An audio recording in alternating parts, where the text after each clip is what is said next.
la década de los 90, Michael Jackson era el artista más famoso de todo el mundo, pero así también de los más polémicos, y todo empeoró a partir de 1993.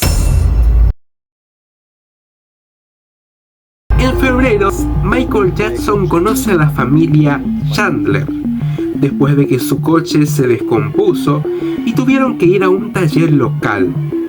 El propietario era Schwartz. Él llamó a su mujer para que conociera al cantante. La mujer llevó consigo a su hijo, Jordan Chandler. A partir de entonces, la familia y Jackson se hicieron amigos e iban seguido a Neverland. A menudo, los Chandler le pedían dinero y otras cosas a Michael. Él se los daba, pero poco a poco se iba alejando de ellos. Esta relación interfería en la de Jordan y su padre, Evan Chandler, ya que su hijo prefería pasar tiempo con Michael, con quien tenía una gran amistad, al punto de que hasta viajaron juntos a Mónaco para los World Music Awards. Y al volver del viaje, Michael se quedó unos días en la casa de los Chandler. Debido a las exigencias monetarias de los Chandler, Michael se distanció totalmente de la familia para junio de 1993. Un mes después, en agosto, Evan Chandler amenaza con denunciar a Michael por un supuesto abuso sexual infantil, exigiendo a su equipo un financiamiento para sus 3 películas, El guionista de cine, de $20 millones. El equipo accedió a pagarle $1 millón. Michael había decidido que era buena idea pagarle, porque de esa manera Evan y Jordan podrían reencontrarse para escribir los guiones juntos. Evan rechazó la oferta y exigió $15 millones. El equipo bajó más la oferta y ofreció $350,000 por guión. Chandler y su abogado volvieron a rechazarlo, y en una reunión con Michael y su investigador privado, Anthony Pellicano, amenazó a los gritos con ir a la prensa y arruinar a Michael. Tiempo después, Evan lleva a Jordan a su psiquiatra, Mathis Abrams, diciendo que había sido abusado sexualmente, cosa que Jordan, en una sesión de 3 horas, describió y confirmó. El 18 de agosto de 1993, la unidad de niños explotados sexualmente del Departamento de Policía de Los Ángeles comenzó una investigación penal contra Jackson. El 24 de agosto, las acusaciones se hicieron públicas. Inició una investigación criminal contra el artista Michael Jackson. El departamento ha contactado a la oficina del fiscal de Los Ángeles sobre este asunto. A pesar de haber confirmado la existencia de la investigación, no hemos revelado detalles específicos al público. Ese día iba a comenzar la tercera parte del Dangerous World Tour. Michael se enteró mientras estaba ensayando.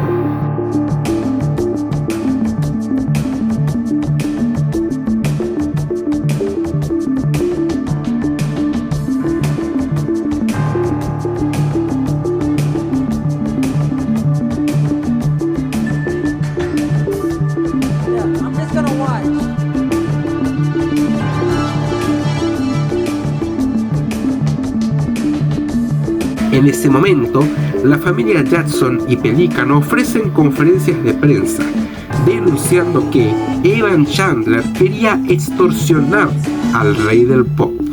El 14 de septiembre de 1993, la familia Chandler demanda a Michael Jackson por agresión sexual, seducción, mala conducta deliberada, inflicción intencional de angustia emocional, fraude y negligencia.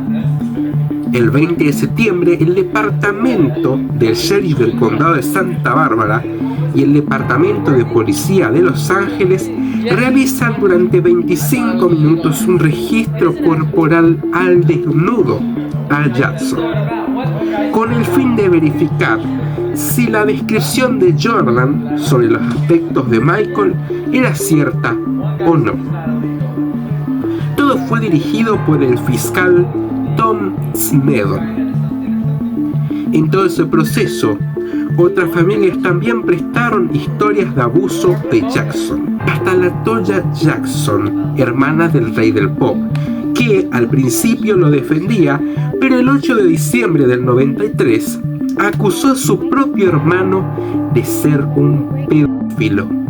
Pero no puedo, y no seré cómplice silencioso de sus crímenes contra niños inocentes. Días después, el 22 de diciembre, Michael Jackson hace su primera declaración televisada sobre las acusaciones desde el rancho Neverland. Para 1994, la idea de los fiscales era llevar al rey del pop a juicio. Pero el 25 de enero se llegó a un acuerdo extrajudicial para cancelar el juicio, por el que se pagó $23 millones a los Chandler y su equipo, ya que la salud de Michael era muy mala como para enfrentar un juicio demasiado largo. Para septiembre de 1994, el caso se cerró, concluyendo en que Snedden y el fiscal de distrito Garcetti no contaban con pruebas para culpar al rey del pop. A lo largo de 1994 se fueron revelando verdades sobre el intento de juicio, resultando en que Jordan Chandler había estado bajo efectos de una dosis de amital sódico administrada por su padre, Evan Chandler, también era dentista, una droga con efectos sedantes e hipnóticos al momento de afirmar los supuestos abusos. Otro descubrimiento fue una llamada presentada como evidencia por parte de la defensa de Jackson, realizada el 8 de julio de 1993, donde Evan Chandler y David Schwartz mantuvieron una conversación sobre Michael, y Evan aseguró que lo iba a destruir para que no venda ningún disco más. This man is going to be humiliated beyond belief, and not he will not believe what's going to happen. And beyond his worst nightmares, he's got one more record. If I go through with this, I win big time. I will get everything I want. There will be a story forever. También se aclaró que cuando se hizo el registro corporal a Michael, se confirmó que la descripción de Jordan Chandler no coincidía con el aspecto real de Jackson, así como que las otras acusaciones presentadas fueran totalmente inventadas y que habían sido pagadas con $200,000 por Evan Chandler para respaldar sus acusaciones. Años después de las acusaciones, la Toya Jackson declaró en una entrevista que había sido obligada por su esposo abusivo, Jack Gordon, a decir que su hermano era un pedófilo. Con el fin de este primer escándalo, Michael no terminó nada bien.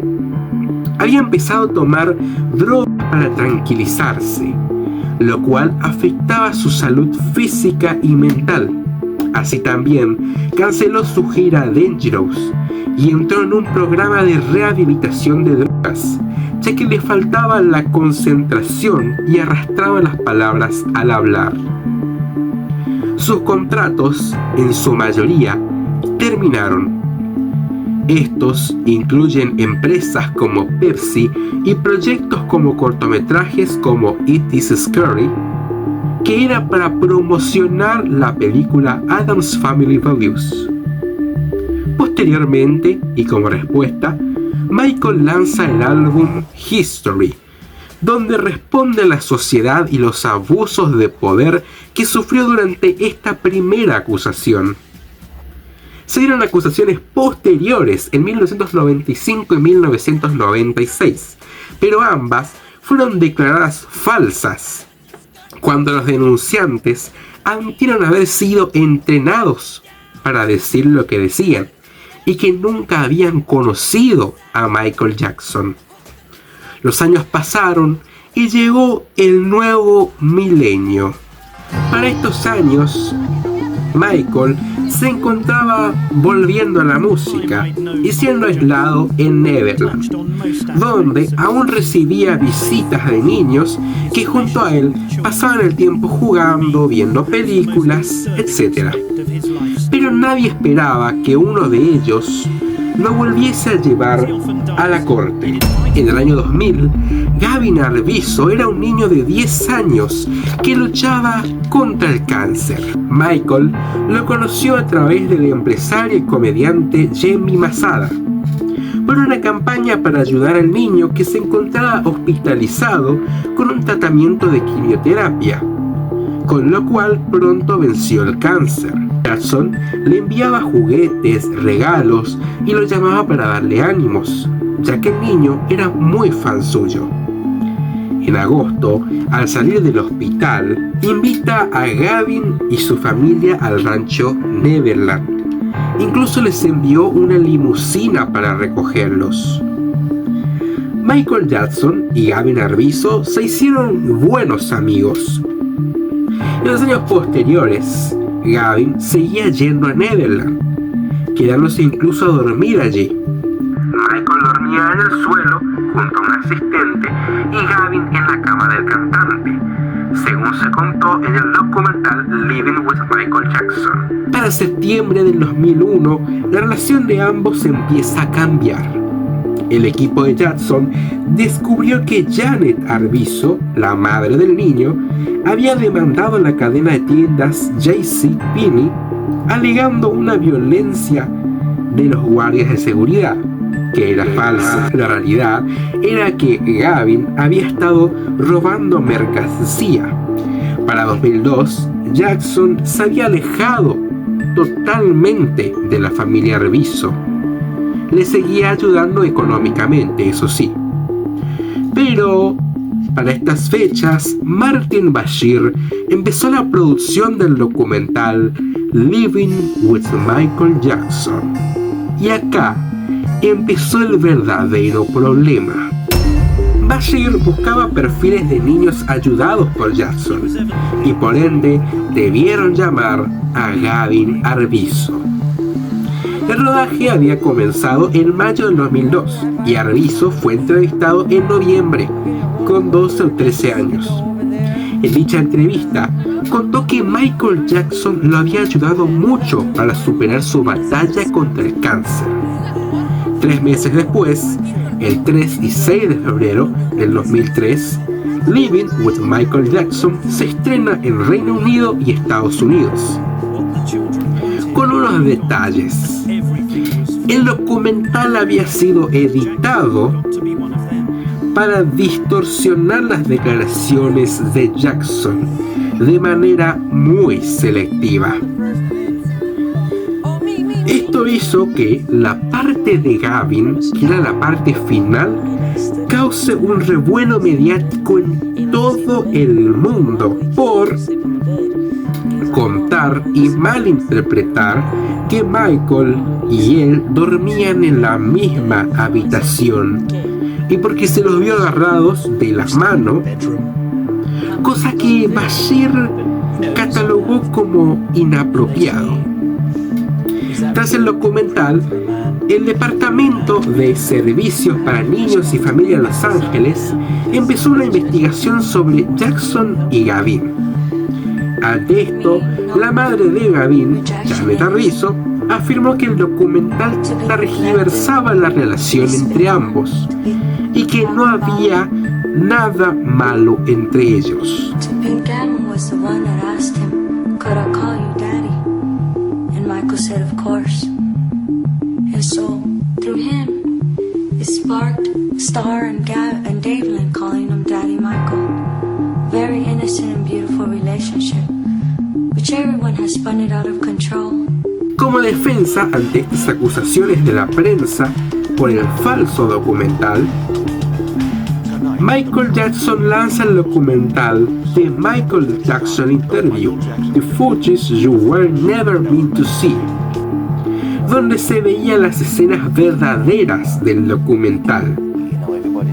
Incluso un material descartado donde se veía a Bashir y a Janet Arvizo alabando la humildad de Jackson. Por esto, Michael se terminó de alejar completamente de la familia Arvizo y hasta les dejó de dar dinero. Pero esto los hizo enojar bastante. En noviembre, Gavin denunció que Michael Jackson lo había abusado sexualmente, supuestamente entre el 7 de febrero y el 10 de marzo. Este dato ténganlo muy en cuenta para más adelante. Su madre lo respaldó con un relato de un supuesto secuestro en Neverland. Por la denuncia, la policía allana y destroza Neverland el 18 de noviembre del 2003 en busca de algo que lo inculpara. No se encontró nada. 2 días después, el 20 de noviembre del 2003, Michael aún se encontraba en Las Vegas grabando el videoclip de One More Chance, que no se llegó a terminar. Ese día, Michael Jackson, el rey del pop, era arrestado y la imagen de un Michael esposado recorrió todo el mundo. Horas después, pagando una fianza de $3 millones, es liberado. Poco después, emite un comunicado para el programa 60 Minutos, donde se defiende y denuncia maltrato policial. También afirmó que esta vez no habría ningún acuerdo extrajudicial como en 1993. Totally false. Before I would hurt a child, I would slit my wrists. I would never hurt a child. This is totally false. I was outraged. I could never do something like that.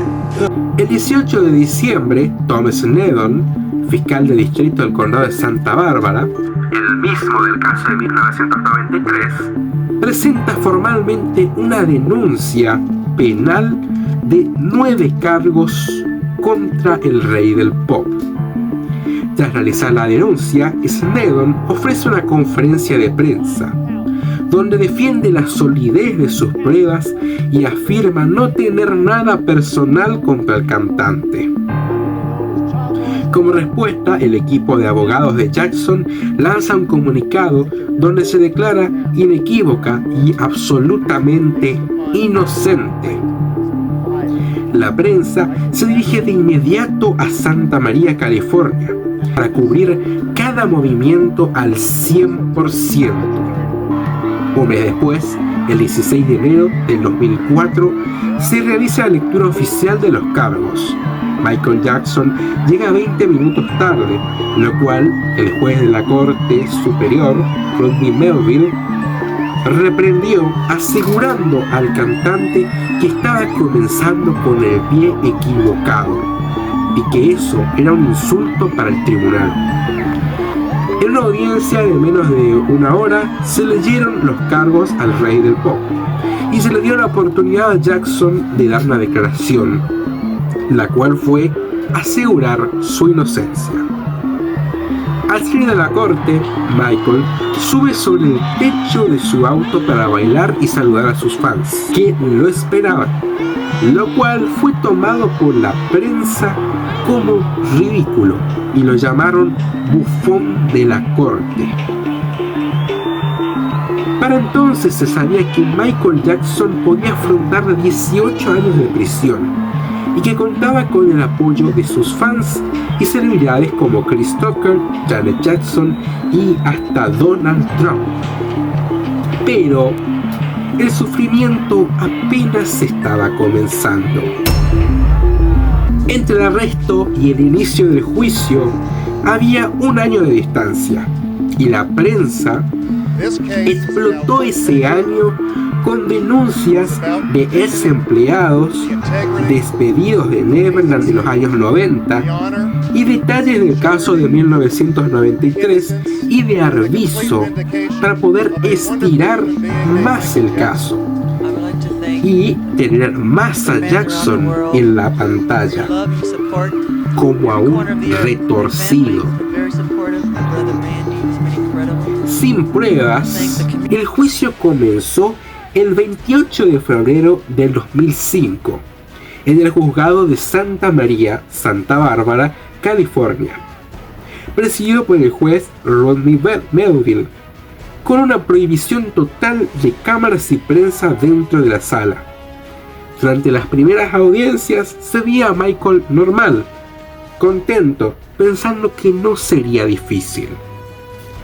Por un lado, el de los acusadores se encontraba a cargo Tom Sneddon, al igual que en el 93, y por el otro, la defensa de Michael Jackson estaba a cargo del famoso abogado Thomas Mesereau. En un principio, la idea de los acusados era utilizar las acusaciones de 1993 para demostrar que Michael tenía una propensión a cometer estos delitos, por lo cual llamaron a testigos del caso de Jordan Chandler y argumentaron que Jackson había usado Neverland para atraer a los niños y cometer tales delitos, sosteniendo que incluso retuvo a la familia Arvizo en Neverland. Los testimonios empezaban. El 1 de marzo, el testigo llamado fue Martin Bashir, responsable del documental Living with Michael Jackson. Pero no respondió a ninguna de las preguntas de los abogados defensores, mientras se presentaba como prueba el documental que él mismo había producido. El 10 de marzo es llamado a testificar Gavin Arvizo. Michael Jackson llegó 1 hora y 10 minutos tarde, porque había tenido un accidente doméstico, se había caído en su ducha y había sido hospitalizado. Con ese mismo pijama fue a la audición, obligado por el juez, que había incluso emitido una nueva orden de arresto y una amenaza de quitar la fianza a Jackson. ¿Llegó en pijamas, Catalina? Sí, en pijamas. Está totalmente loco, quizás, o alguien lo asesoró mal. Lo cierto es que él intentó no presentarse en el día de hoy al juzgado y el juez decidió liberar una orden de detención y le dio 1 hora de gracia para que se presente en el tribunal. Y él apareció así, en pijamas, con chinelas, caminando con dificultad, porque la excusa era que le dolía la espalda. Con los ojos llorosos, Michael llegó a la sala. Arvizo testificó que Michael lo había matado en 2 ocasiones en Neverland, cambiando las fechas que había dicho inicialmente. Pasaron a ser entre el 21 de febrero y el 12 de marzo del 2003. Este cambio se dio justo cuando el abogado de Jackson había anticipado en una entrevista que tenían una coartada para esas fechas iniciales que figuraban en las acusaciones. Además, Arvizo acusó que le había dado de consumir alcohol, le había mostrado pornografía y lo había entrenado para hablar en el documental Living with Michael Jackson. El testimonio fue contradicho días después por el interrogatorio de los abogados de Jackson y cayó por poca credibilidad, ya que en unos testimonios anteriores se demostró que lo que supuestamente había dicho Jackson no eran dichos suyos, sino de la propia abuela de Arvizo.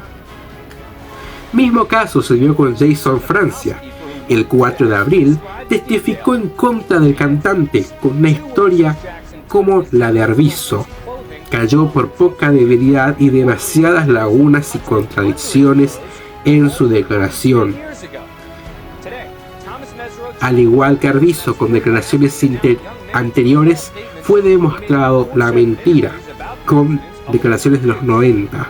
En abril fueron interrogados también empleados y ex empleados del Neverland Ranch. Algunos como Ralph Jacob, Adrian McManus, Philip Lemarque y Jesús Salas testificaron en su contra, asegurando haber visto a Jackson borracho, tomando o en conductas inapropiadas con niños, pero que no lo querían denunciar sino vender esa historia a tabloides.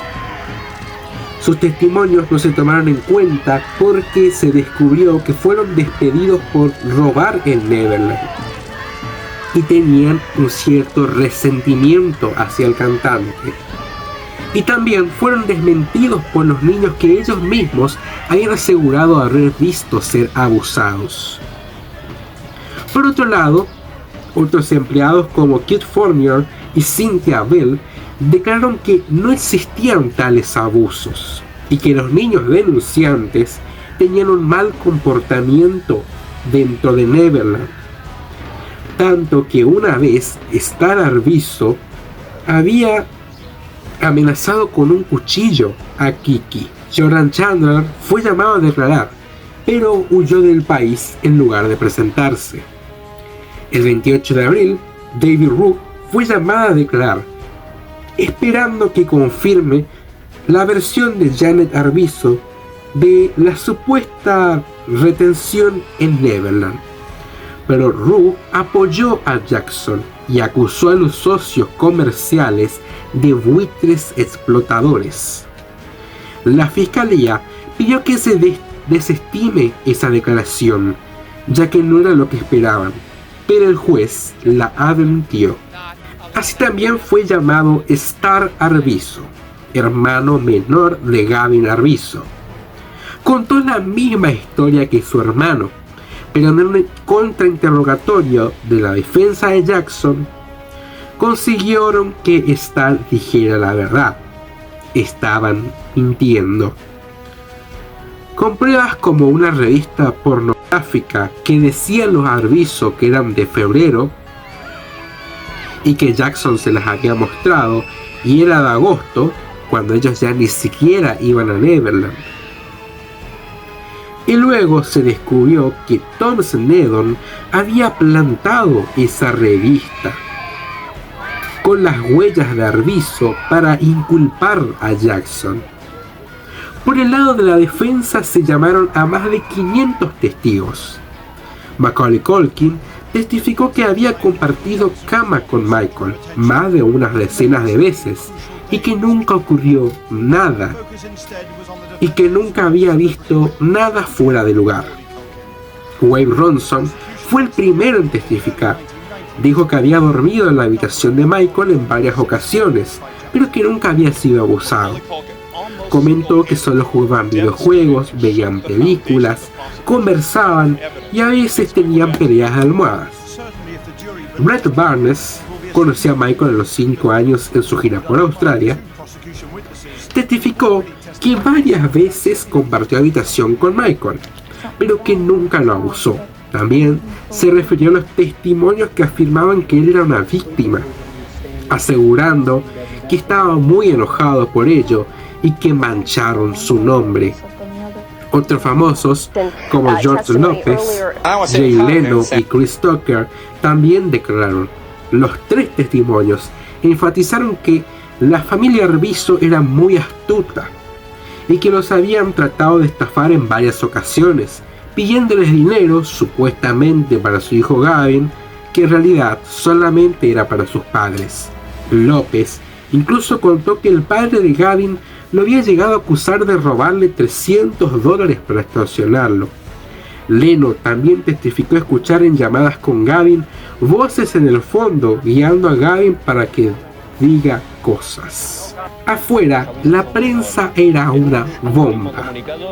El juicio trajo la atención de medios internacionales, que ante hechos como el allanamiento de Neverland dedicaban especiales de 24 horas. Medios como CBS, NBC y ABC dedicaron programaciones enteras de hasta 48 horas sobre el caso, ni bien se había desatado, aún sin ninguna declaración de los fiscales o información alguna.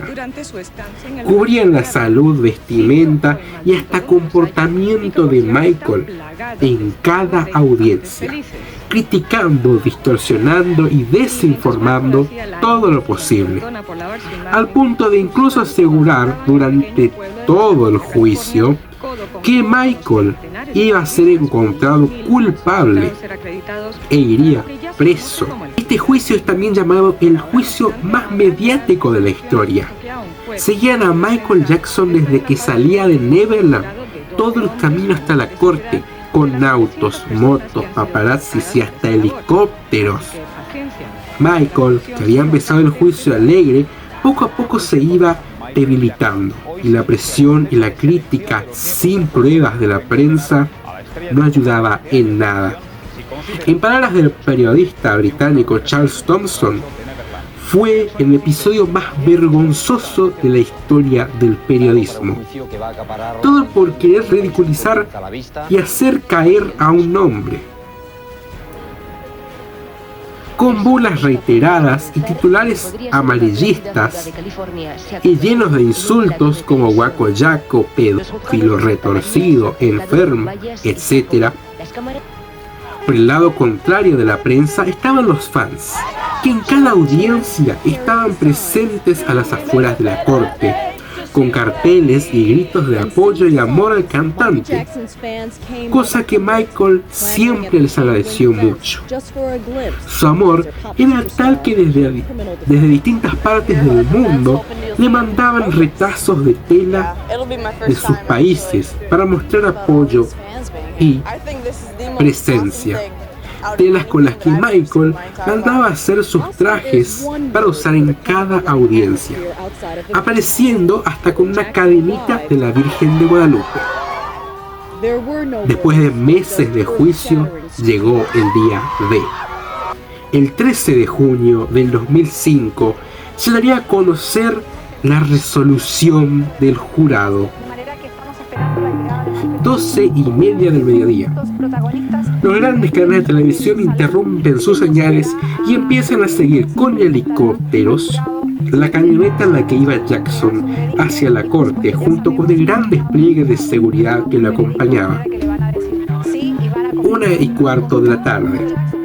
La camioneta de Michael Jackson entra a la corte. Los fans que se encontraban tras el vallado de seguridad rompen en llantos, gritos y rezos a la espera del veredicto. 1:45 de la tarde. Michael ingresa a la corte. Vestía un traje oscuro, camisa blanca y chalecón con brocados dorados. Se lo veía muy demacrado, pálido y con dificultades para caminar. 2:13 de la tarde. Con todos en la sala y el audio preparado, se comunica la decisión a la sala, la prensa y los fans. We, the jury, in the above entitled case, find the defendant not guilty of conspiracy, defendant not guilty of a lewd act upon a minor child.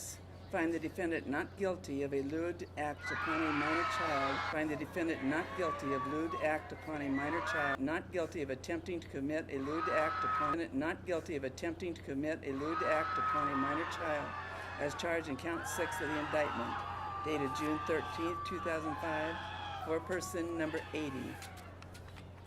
Count 7 verdict. Con el resultado ya era imposible de negar. Michael Jackson, el rey del pop, es inocente de cada uno de los cargos. Afuera de la corte la fiesta era total.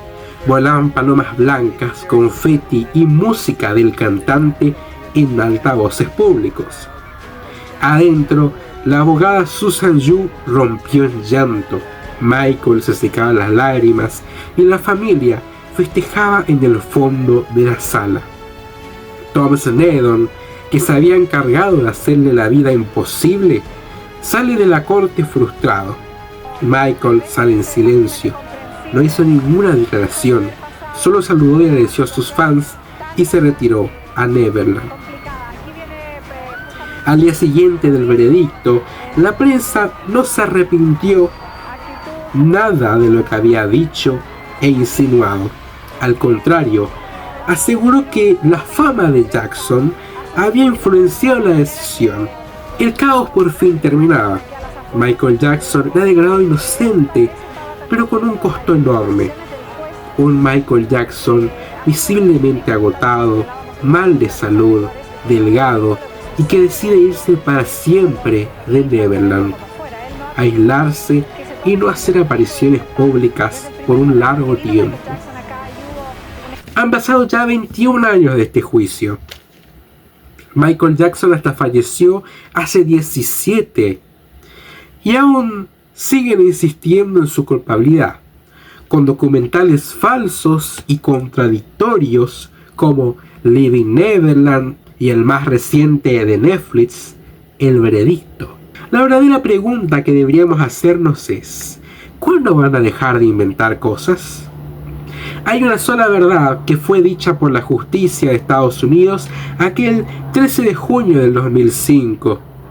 Y no existen pruebas reales que incriminen al rey del pop de ser culpable de un abuso infantil.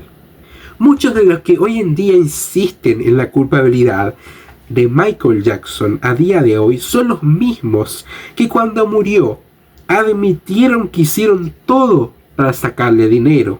Esta es una discusión que ya no debería darse.